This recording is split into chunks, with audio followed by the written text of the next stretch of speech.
তাহলে আমি ক্লাস শুরু করার আগে সবসময় স্টুডেন্টদের যে কথাগুলো বলি আমি তোমাদের সেটা বলে শুরু করি, ঠিক আছে? প্রথম কথা হচ্ছে কি, তোমরা এখন আর কি বাচ্চা ছেলে না, কিন্তু ফর দ্য ফার্স্ট টাইম তোমরা এখন হচ্ছে কি আমাদের সমান সমান। আমরা ইউনিভার্সিটি যারা তোমাদেরকে কখনোই একটা বাচ্চা ছেলে বুঝে না এভাবে কিন্তু ট্রিট করি না, আমি সমবয়সী হিসেবে ট্রিট করি। ইনফ্যাক্ট আজ থেকে 4 বছর পরে তোমাদের কেউ টিচার হয়ে যাবে, সে একদমই আমার কলিগ হয়ে যাবে সেভাবে, তাই তো? তো প্রথম জিনিস হচ্ছে কি, তোমরা বাচ্চা না, তোমরা বড় হয়েছে। বড় হওয়ার আনন্দ অনেক বেশি এবং বড় হওয়ার কি রেসপন্সিবিলিটি অনেক বেশি, রাইট?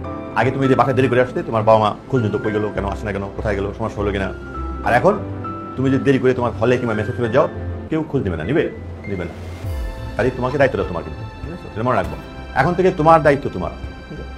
আর যেহেতু তোমরা একটা পাবলিক ইউনিভার্সিটি ভর্তি হয়েছো, তো তোমার দায়িত্ব কিন্তু অন্যদের থেকে বেশি, ওকে?